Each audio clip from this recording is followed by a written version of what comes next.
বাস্তব সংখ্যা Real number এই অধ্যায়টি নিয়ে আলোচনা করব। বাস্তব সংখ্যা কাদেরকে বলা হয়? বাস্তব সংখ্যা শুধুমাত্র একটা সংখ্যা না, বাস্তব সংখ্যার মধ্যে অনেকগুলো সংখ্যা রয়েছে। সেই সমস্ত সংখ্যাগুলোকে একসঙ্গে আমাদের বাস্তব সংখ্যা বলা হয়। তার মধ্যে প্রথমে রয়েছে আমাদের স্বাভাবিক সংখ্যা, দ্বিতীয় রয়েছে অখণ্ড সংখ্যা, তারপরে রয়েছে পূর্ণ সংখ্যা, তারপরে মূলদ সংখ্যা এবং সর্বশেষ অমূলদ সংখ্যা। এই যে আমরা 5টি সংখ্যার সেট লিখেছি, এই সমস্ত সংখ্যাগুলোকে একসঙ্গে আমাদের কি বলা হয়? বাস্তব সংখ্যা। মানে এই সমস্ত সংখ্যাগুলিকে বলা হয় আমাদের বাস্তব সংখ্যা।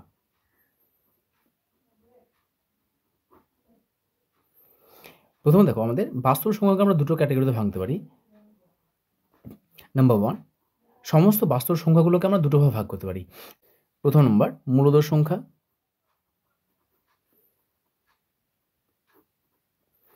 এবং দ্বিতীয় অমূলদ সংখ্যা।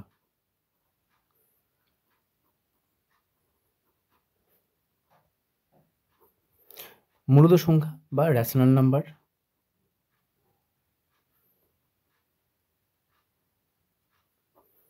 আর অমূলদ সংখ্যা বা ইররেশনাল নাম্বার। ব্রডলি আমরা কী করতে পারি? বাস্তব সংখ্যাকে আমাদের মেনলি এই দুটো ভাগে ভাগ করা হয়। একটা হচ্ছে মূলদ সংখ্যা আর দ্বিতীয় হচ্ছে আমাদের অমূলদ সংখ্যা। তাহলে বাকিগুলো কি? বাকি দেখো, এদের মধ্যে আমরা 4 নম্বরে যেটা বলেছি আর 5 নম্বরে যেটা বলেছি।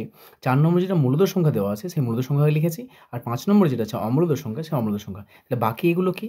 সমস্ত সংখ্যাগুলোকে উপরে যেটা লেখা আছে স্বাভাবিক সংখ্যা, অখণ্ড সংখ্যা, পূর্ণ সংখ্যা, এই সমস্ত সংখ্যাগুলো হচ্ছে আমাদের কি? এটা হচ্ছে মূলদ সংখ্যা। তবে স্বাভাবিক সংখ্যা, অখণ্ড সংখ্যা, পূর্ণ সংখ্যা এই 3টে সংখ্যাকে আমাদের মূলদ সংখ্যা বলা হয়।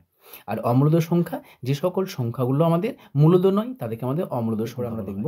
যে এই যে স্বাভাবিক সংখ্যা, অখণ্ড সংখ্যা, পূর্ণ সংখ্যা, মূলদ সংখ্যা, অমূলদ সংখ্যা রয়েছে, এরপর আমরা দেখব এই যে সংখ্যাগুলি, কোন সংখ্যাগুলোকে বলা হয় স্বাভাবিক সংখ্যা, অর্থাৎ সংখ্যাগুলি আমরা সংজ্ঞা দেখব। তারপর দেখব ওই সংখ্যাগুলিকে আমাদের কোন লেটার দ্বারা সূচিত করা হয়, এবং সর্বশেষ আমরা দেখব সংখ্যাগুলিকে সংখ্যারেখায় কীভাবে স্থাপন করতে হয়। প্রথমত দেখো, আমাদের প্রথম রয়েছে স্বাভাবিক সংখ্যা। স্বাভাবিক সংখ্যা নিয়ে আলোচনা করব। স্বাভাবিক সংখ্যা কাদেরকে বলা হয়? যে সকল সংখ্যা আমাদের 1 থেকে শুরু হয়, অর্থাৎ 1, তারপরে রয়েছে 2, তারপরে 3, 4, এই সমস্ত পরপর যে সংখ্যাগুলো রয়েছে সেই সংখ্যাগুলোকে বলা হয় আমাদের স্বাভাবিক সংখ্যা, অর্থাৎ 1 থেকে শুরু হবে। স্বাভাবিক সংখ্যা কোথায়? এবং এখানে ডট ডট দিয়েছি মানে কি? আমাদের একদম অসীম পর্যন্ত চলতে থাকবে। এই সংখ্যাগুলোকে বলা হয় আমাদের স্বাভাবিক সংখ্যা। যে স্বাভাবিক সংখ্যাকে কী দ্বারা প্রকাশ করা হয়? সবথেকে ছোট অথবা ক্ষুদ্রতম স্বাভাবিক সংখ্যা কত, সবথেকে বড় অথবা বৃহত্তম স্বাভাবিক সংখ্যা, স্বাভাবিক সংখ্যার সংখ্যারেখা স্থাপন এবং স্বাভাবিক সংখ্যার অপর নাম কী। প্রথমে দেখো, আমাদের স্বাভাবিক সংখ্যার প্রকাশ আমাদের স্বাভাবিক সংখ্যাকে ক্যাপিটাল এন বা স্ক্রিপ্ট এন বলতে পারো দ্বারা সূচিত করা হয়, চিহ্নিত করা হয়। অর্থাৎ স্বাভাবিক সংখ্যা, তার মানে এই যে স্বাভাবিক সংখ্যা লেখা আছে বা ন্যাচারাল নাম্বার লেখা আছে, এই ন্যাচারাল নাম্বার দেখো প্রথমটা যেটা দেওয়া আছে এন, ওই এন দ্বারা আমাদের কী করা হয়? স্বাভাবিক সংখ্যাকে চিহ্নিত করা হয়। তার মানে কোনো একটা জায়গাতে যদি আমাদের কোথাও লেখা থাকে যে এন হলো আমাদের বাস্তব সংখ্যা, তাহলে এন যখনই লেখা থাকবে এই এনের সেট মানে কি? এন হচ্ছে একটা স্বাভাবিক সংখ্যা। যখনই এন বলবে, এনের মধ্যে আমাদের এই সমস্ত নাম্বারগুলো আছে, 1 রয়েছে, তারপর 2 রয়েছে, 3 রয়েছে, 4 রয়েছে, এইভাবে আপ টু চলতে থাকবে। কত পর্যন্ত চলতে হবে? একদম অসীম পর্যন্ত, যে নাম্বারের কোনো শেষ নেই। পরবর্তী রয়েছে সবথেকে ছোট অথবা ক্ষুদ্রতম স্বাভাবিক সংখ্যা। তাহলে দেখো, স্বাভাবিক সংখ্যা কোথা থেকে শুরু হয়েছে? 1 থেকে শুরু হয়েছে। সুতরাং আমরা বলতে পারি যে সবথেকে ছোট স্বাভাবিক সংখ্যা কত? সবথেকে ছোট স্বাভাবিক সংখ্যা হলো আমাদের 1। তাহলে 1 এর পরে দেখো 2, যেহেতু 1 এর থেকে 2 বড়, 2 এর থেকে আবার 3 বড়, 3 এর থেকে 4 বড়, সুতরাং সবথেকে ছোট সংখ্যা দেখতে পাচ্ছি আমরা কি? সবথেকে ছোট সংখ্যা হচ্ছে আমাদের 1। অনেকে বলতে পারো স্যার 0 হচ্ছে আমাদের সবথেকে ছোট সংখ্যা, কিন্তু স্বাভাবিক সংখ্যার মধ্যে যে সংখ্যাগুলো রয়েছে, অর্থাৎ যে সংখ্যাগুলিকে স্বাভাবিক সংখ্যা বলা হয়, তাদের মধ্যে সবথেকে ছোট কে আছে? তাদের মধ্যে সবথেকে ছোট আছে 1। যেহেতু 0 আমাদের স্বাভাবিক সংখ্যা নয়। কেন নয়? কারণ দেখো, এই স্বাভাবিক সংখ্যা যেটা লিখেছি, এই স্বাভাবিক সংখ্যার পরিবারের মধ্যে কি আমাদের তোমার 0 রয়েছে? 0 নয়। সেই জন্য এই যতগুলো স্বাভাবিক সংখ্যা লিখেছি, সমস্ত স্বাভাবিক সংখ্যার থেকে সবথেকে ছোট যেটা, সেটাই হচ্ছে আমাদের ক্ষুদ্রতম বা সবথেকে ছোট স্বাভাবিক সংখ্যা। দ্বিতীয় দেখো, যে সবথেকে বড় বা বৃহত্তম স্বাভাবিক সংখ্যা। আচ্ছা দেখো, 1 এর পরে 2 রয়েছে, 2 এর পর 3 রয়েছে, 3 এর পর 4 রয়েছে, তার মানে 1 এর থেকে বড় 2, 2 এর থেকে বড় 3, 3 এর থেকে বড় 4। আচ্ছা দেখো, তো এখানে ডট ডট দিয়েছি। কেউ যদি বলে যে আমি 100, আচ্ছা 100 কি সবথেকে বৃহত্তম বা সবথেকে বড় স্বাভাবিক সংখ্যা? কারণ আমরা বলি এরপরে যদি 101, তো সেটা 100 থেকে বড়। আবার যদি কেউ বলে যে তোমার 10,000, 10,000 আমাদের স্বাভাবিক সংখ্যা। অর্থাৎ এখানে দেখো আমাদের যে স্বাভাবিক সংখ্যা কিন্তু ডট, ডট করে লিখেছি। অর্থাৎ এখানে পরপর লিখেছি মানে অনেকগুলো সংখ্যা রয়েছে। আমাদের যদি বলা হয় যে স্বাভাবিক সংখ্যা কতগুলো স্বাভাবিক সংখ্যা রয়েছে? মাত্র 4 খানা স্বাভাবিক সংখ্যা? 4 খানা স্বাভাবিক সংখ্যা না। আমাদের স্বাভাবিক সংখ্যা রয়েছে আমাদের অসংখ্য। অসংখ্য বলতে এখানে আমাদের অসীম সংখ্যক রয়েছে আমাদের, যার কোনো শেষ নেই। এখানে শুধুমাত্র দেখো আমরা 1, 2, 3, 4 4খানা সংখ্যা লিখেছি, কিন্তু পরে দেখো আমরা এরকম ফোঁটা, ফোঁটা দিয়ে দিয়েছি। অর্থাৎ এটা দেওয়ার অর্থই হচ্ছে আমাদের স্বাভাবিক সংখ্যার শেষ নেই কোনো, মানে অসীম সংখ্যক, অসংখ্য আমাদের কি রয়েছে? স্বাভাবিক সংখ্যা রয়েছে। তাহলে যেহেতু আমরা দেখো শেষ যেটা, সেই সংখ্যাটা আমরা লিখতে পারিনি, সুতরাং আমাদের বলবো যে সবথেকে বড় বা বৃহত্তম স্বাভাবিক সংখ্যা নেই বা পাওয়া যাবে না। পাওয়া যাবে না। তা সবথেকে বড় বা বৃহত্তম স্বাভাবিক সংখ্যা কত? পাওয়া যাবে না। সবথেকে ক্ষুদ্রতম স্বাভাবিক সংখ্যা কত? 1। তারপর দেখো স্বাভাবিক সংখ্যারেখা স্থাপন। এবার স্বাভাবিক সংখ্যাকে যদি আমরা সংখ্যারেখা স্থাপন করি, দেখো এটা হচ্ছে আমাদের সংখ্যারেখা। আমরা জানি সংখ্যারেখার মাঝখানে কে থাকে? শূন্য থাকে। ডান দিকে আমাদের কে থাকে? ডান দিকে হচ্ছে প্লাস ইনফিনিটি বলতে পারো বা অসীম, অসীম পর্যন্ত যাবে। আর বাম দিকে হচ্ছে আমাদের মাইনাস ইনফিনিটি বা ঋণাত্মক অসীম পর্যন্ত।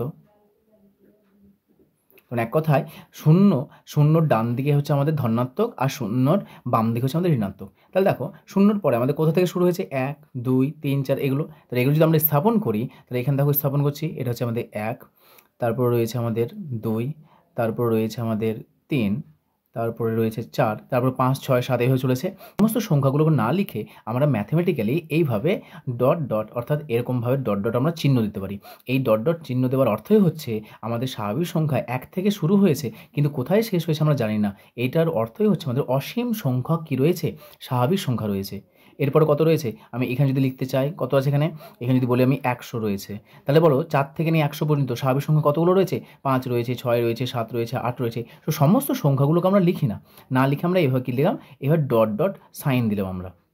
বা এটা দিয়ে বোঝাচ্ছে যে আমাদের 4 থেকে নিয়ে 100 পর্যন্ত আমাদের সমস্ত স্বাভাবিক সংখ্যাগুলো রয়েছে। 96 রয়েছে, 97 রয়েছে, এই সমস্ত সংখ্যাগুলো রয়েছে। ওকে? তারপর দেখো স্বাভাবিক সংখ্যার অপর নাম কি? আমাদের স্বাভাবিক সংখ্যাকে তোমার কাউন্টিং নাম্বার বা গণনার সংখ্যা বলা হয়। গণনার সংখ্যা, গণনার সংখ্যা বা counting number. Counting number, counting number কেন? কারণ আমরা যখন কিছু গণনা করি, অর্থাৎ ধরে নাও যে কোনো একটা আমাদের বক্সের মধ্যে ধরে নাও 5খানা আমাদের ফল রয়েছে, ঠিক আছে? 1, 2, 3, 4, 5খানা। তাহলে আমরা গুনি কীভাবে? এটা 1, 2, 3, 4, 5 এইভাবে। তখন বলি আমরা কি? ধরুন এখানে প্রত্যেকটা আমাদের কি অ্যাপেল রয়েছে, তাহলে অ্যাপেল যদি থাকে তাহলে কখানা বলি আমরা? এখানে টোটাল কখানা অ্যাপেল রয়েছে? 5খানা রয়েছে। এই যে আমরা কাউন্ট করছি, সেই জন্য এর নাম হচ্ছে কি? কাউন্টিং নাম্বার বা গণনার সংখ্যা। সুতরাং স্বাভাবিক সংখ্যাকে আমাদের অপর নাম গণনার সংখ্যা বা কাউন্টিং নাম্বার বলা হয়। আমরা যদি স্বাভাবিক সংখ্যাকে আমরা এইভাবে লিখছি একটা স্বাভাবিক সংখ্যা,